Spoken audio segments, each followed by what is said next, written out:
നമസ്കാരം. Raf talks ഫുട്ബോളിലേക്ക് ഏവർക്കും സ്വാഗതം. യൂറോ കപ്പിൽ നടന്ന ആദ്യ മത്സരത്തിൽ തകർപ്പൻ വിജയം സ്വന്തമാക്കാൻ ആതിഥേയരായ ജർമ്മനിക്ക് കഴിഞ്ഞിരുന്നു.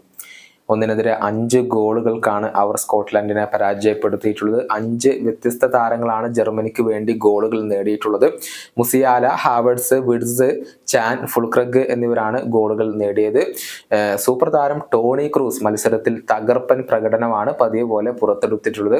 ആകെ 102 പാസുകൾ അദ്ദേഹം നൽകിയപ്പോൾ അതിൽ 101 പാസുകളും വിജയകരമായി പൂർത്തിയാവുകയായിരുന്നു. തുടർന്ന് മത്സരത്തിന്റെ 80-ാമത്തെ മിനിറ്റിൽ അദ്ദേഹത്തെ സബ് ചെയ്യപ്പെടുകയും ചെയ്തു. ജർമ്മൻ ടീമിൽ വളരെയധികം എക്സ്പീരിയൻസ് ഉള്ള താരമാണ് ടോണി ക്രൂസ്. താരത്തെക്കുറിച്ച് ചില കാര്യങ്ങൾ ഇപ്പോൾ പരിശീലകനായ ജൂലിയൻ നെഗൽസ്മാൻ പറഞ്ഞിട്ടുണ്ട്. അതായത് മത്സരത്തിന് മുന്നേ ടീമിനെ പ്രചോദിപ്പിക്കാൻ വേണ്ടി ക്രൂസ് ഒരു ചെറിയ സ്പീച്ച് നടത്തിയെന്നും അത് വളരെയധികം പവർഫുൾ ആയിരുന്നു എന്നുമാണ് ജർമ്മനിയുടെ പരിശീലകൻ ഇപ്പോൾ പറഞ്ഞിട്ടുള്ളത്. അദ്ദേഹത്തിന്റെ വാക്കുകൾ ഇങ്ങനെയാണ്: ഞങ്ങളെ സംബന്ധിച്ചിടത്തോളം വളരെ പ്രധാനപ്പെട്ട താരമാണ് ടോണി ക്രൂസ്. അദ്ദേഹം വളരെയധികം ശാന്തനായിരുന്നു. കാരണം അത്രയധികം പരിചയ സമ്പത്ത് അദ്ദേഹത്തിനുണ്ട്. മത്സരത്തിന് മുന്നേ ടീം വളരെയധികം ലൗഡായിരുന്നു. ആ സമയത്ത് ക്രൂസ് ചെറിയൊരു സ്പീച്ച് നടത്തി. അത് വളരെയധികം പവർഫുൾ ആയിരുന്നു. അദ്ദേഹത്തിന്റെ എക്സ്പീരിയൻസ് ആണ് അദ്ദേഹത്തെ ഗ്രൂപ്പിലെ മറ്റു താരങ്ങളിൽ നിന്നും വ്യത്യസ്തനാക്കുന്നത്.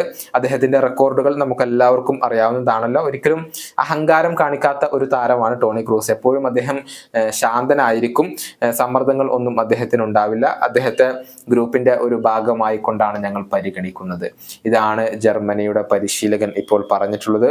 നേരത്തെ ജർമ്മനിയുടെ ദേശീയ ടീമിൽ നിന്നും വിരമിക്കൽ പ്രഖ്യാപിച്ച താരം കൂടിയാണ് ടോണി ക്രൂസ്. എന്നാൽ സ്വന്തം നാട്ടിൽ വെച്ച് നടക്കുന്ന ഈ ഒരു യൂറോ കപ്പിൽ പങ്കെടുക്കാൻ വേണ്ടി മാത്രം ആ ഒരു വിരമിക്കൽ പ്രഖ്യാപനം പിൻവലിച്ചുകൊണ്ട് ടോണി ക്രൂസ് തിരിച്ചു വരികയായിരുന്നു. ഈ യൂറോ കപ്പിന് ശേഷം കളി അവസാനിപ്പിക്കാനും ഈ ഒരു ഇതിഹാസം തീരുമാനിച്ചിട്ടുണ്ട്. നേരത്തെ റയൽ മാഡ്രിഡിൽ നിന്നും അദ്ദേഹം വിരമിക്കൽ പ്രഖ്യാപിക്കുകയും ചെയ്തിരുന്നു. ഈ വീഡിയോയുടെ അവസാനിപ്പിക്കുന്നു. മറ്റൊരു വീഡിയോയുമായി വീണ്ടും കാണാം.